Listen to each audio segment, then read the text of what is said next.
Hi, Movie Shot here.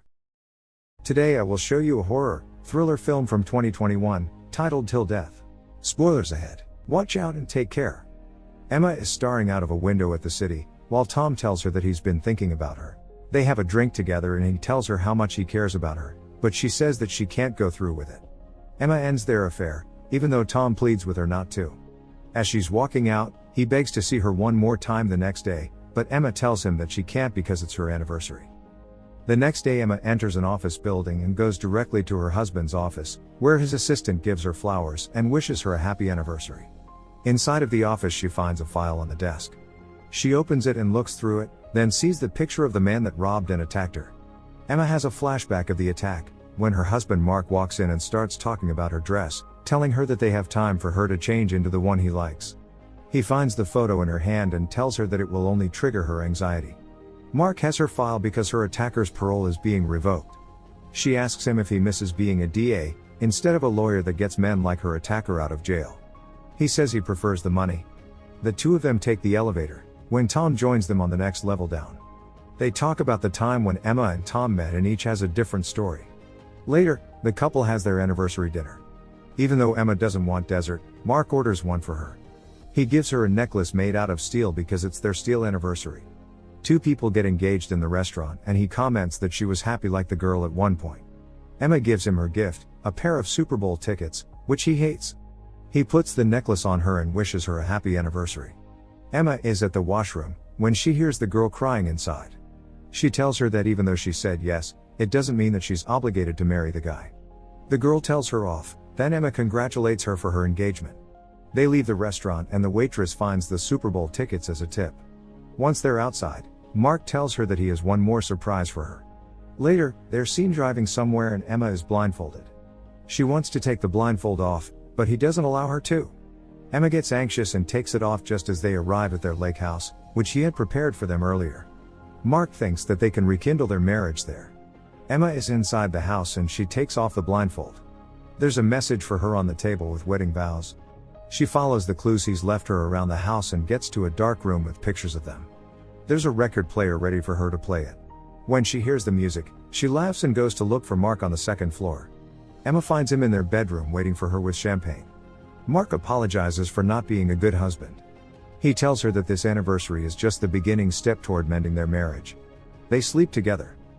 The following morning, Emma wakes up, noticing how cold it is in the room. She quickly finds out that Mark has chained himself to her and gets upset about it. He turns around and kills himself. Emma pushes him off and falls over the bed with him. She panics and starts pulling on the chain. After a brief moment, she calms down and drags the body over to the landline, but it's offline. Emma sees the gun and tries to shoot the chain, but there are no more bullets inside, so she drops it under the bed. Then, she drags the body to the closet and sees that the only wardrobe left there is her wedding gown. She discovers a safe behind it. Next, she's seen wearing Mark's bloody shirt and dragging the body on the dress. When she tries to pull him down the stairs he falls over and they both tumble down. Emma gets to the kitchen, but finds that Mark has submerged her phone in water. She still tries to power it on, unsuccessfully. Emma goes through the kitchen looking for some kind of blade, but finds nothing. She checks the trash can and finds Mark's car keys inside. Next, she's seen wearing all of his clothes and dragging the body out to the car through the snow. When she gets them there, she enters the car and starts it. The vehicle runs for a few moments as she tries to heat her hands, but it quickly turns off. Mark has taken the gas out of the car too. The radio is still playing and a recording of him telling her that he knew about Tom comes on. Emma drags the body back to the house and washes her face from his blood. She sees the necklace he gave her in the mirror and tries to pull it off, but she can't untie it. Next, she goes to check the basement. There are no tools down there either. Emma drags the body up the staircase, determined to get herself out of there. Once outside of the basement, she hears something in the dark room. All of the pictures inside are changed. They are of her and Tom, as well as the one taken of her after the attack. Emma turns around and sees a massive mug shot of her attacker. She goes to the record player and plays the recorder next to it. It's a recording of her husband taking her interview after the attack, before they were married. Emma has a flashback of the attack. Suddenly, she hears a car outside and someone coming to the door. There's a knock and she quickly locks it. Tom is in front, telling her that he got her message asking him to help her. He notices the blood on her shirt and she tells him that she didn't send him the message. Emma opens the door and explains what happened. Tom tells her that Mark's entire carrier was going up in flames. He asks if she called the police, then tries to lawyer her, explaining how the whole thing looks. Emma tells him to call the police regardless, because she can't stand being chained to the body anymore. When Tom walks out to get his phone from the car, they see another car approaching. She thinks that they should run, but he tells her that he can handle it and steps outside, asking her to lock the door. The car arrives and a man, Jimmy, approaches Tom, saying that he's there to fix a broken pipe. Tom offers to pay him what he would charge for the job and does it, but Jimmy insists to come in and use the lavatory. When Tom doesn't budge and asks him to leave, Emma hides and another man steps out of the car. He approaches and stabs Tom. The second man, Bobby, enters the house first and looks around. Emma recognizes him as her attacker. Jimmy is very upset that Bobby killed Tom and apologizes to him as he takes his last breath. He begs Bobby to leave, but he reminds his little brother that they need to find Emma first. Both of them go looking for her. Bobby sees the mess in the bedroom and finds the safe. Jimmy sees the bloody trail in the house. Emma drags the body to the boat shed, but Jimmy sees the trail leading there and follows it reluctantly. She gets the body inside the shed and finds a boat propeller. Emma cuts off Mark's hand to unchain herself from him, when Jimmy enters the shed. She hides before he sees her. He looks around and when he sees the body immediately runs to the house to get his brother. Both of them come back to the shed, but only find the body there. Emma is hiding under the boat and listens to them talk. Bobby recognizes Mark as the guy who hired them. He tells Jimmy that they need to find her to get the code for the safe. They leave and Emma binds her feet with pieces of the dress, then finds the gasoline for the boat. The brothers get back to the house. Jimmy tells Bobby that they can't blow the safe open and that it needs a fingerprint as well as the combination. Emma is dragging the gasoline to the car when she almost gets caught by Jimmy, who is going to the shed to get Mark's body. She gets the gasoline to the car and starts pumping it. Bobby hears her in the garage and goes after her. Emma hears him coming and hides just in time.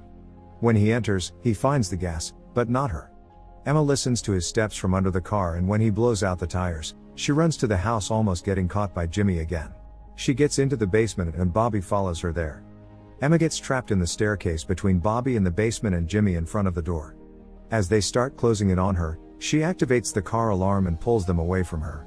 While the two of them are at the car, she gets to the house and says goodbye to Tom. The brothers argue outside, but Bobby convinces Jimmy that they should finish the job and tells him that Emma is probably still at the house. When they enter, they see that she has taken Tom's coat and shoes. Bobby goes to check upstairs and Jimmy stays on the first floor. Once up there, Bobby hears a noise in the attic and follows it. He thinks he's found Emma, when she suddenly hits him over the head. Jimmy hears them and finds Bobby, when she hits him too and locks him in a room. Emma runs outside to Tom's car, but Bobby gets to her. She manages to call the police, but the call lasts only a second. Bobby tells Jimmy to get the body upstairs then knocks Emma out. Emma wakes up chained to Mark again. The brothers have prepared the safe, but she tells them that she doesn't know the combination. Bobby pins Emma down and tells her that the combination is the day that Mark proposed to her. She doesn't want to tell him the date, because she thinks he'll kill her right afterwards. Bobby threatens to cut her toes off, but Jimmy doesn't like what he's doing and tries to get him to stop. Bobby pushes him away and he finds the gun that Emma dropped. He points it at his brother and tells him to stop, then makes him leave the knife and stand by the safe. Jimmy and Emma come to an agreement that she'll give them the combination after he gets her out of the cuffs.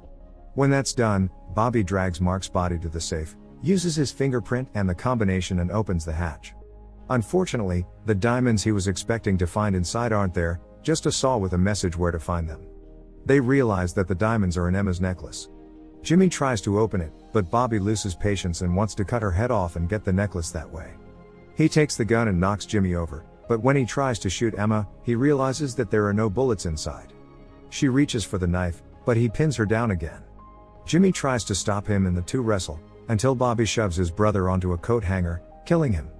He gets mad and goes after Emma, telling her that everything is her fault. They fight and he stabs her in the leg. When he goes to stab her again, she dodges him, grabs a heavy tool and hits him with it. She escapes with Bobby going after her again, but he's the one chained to Mark this time. Bobby trips down the stairs and she escapes to the car. It eventually starts and she goes over the body, then rams into the other cars. When she can't push the cars, she drives back into the garage and runs over Bobby. She loses control of the car and crashes into the boat shed. He goes after her and finds her dragging herself onto the ice. Bobby pulls Mark's body with him, but still manages to catch up to her. They fight again and she stabs him, when the ice breaks and all of them fall into the icy waters. Emma gets the knife out of his shoulder and incapacitates him, finally escaping his grip. She swims up, but can't break the ice. Suddenly, she stabs at the ice from below and succeeds in getting out. As she's lying on the ice, she takes off her ring and throws it in the water. Emma hears police alarms in the distance. Make sure to subscribe and turn on notifications so you can watch more videos like this. Thanks for watching.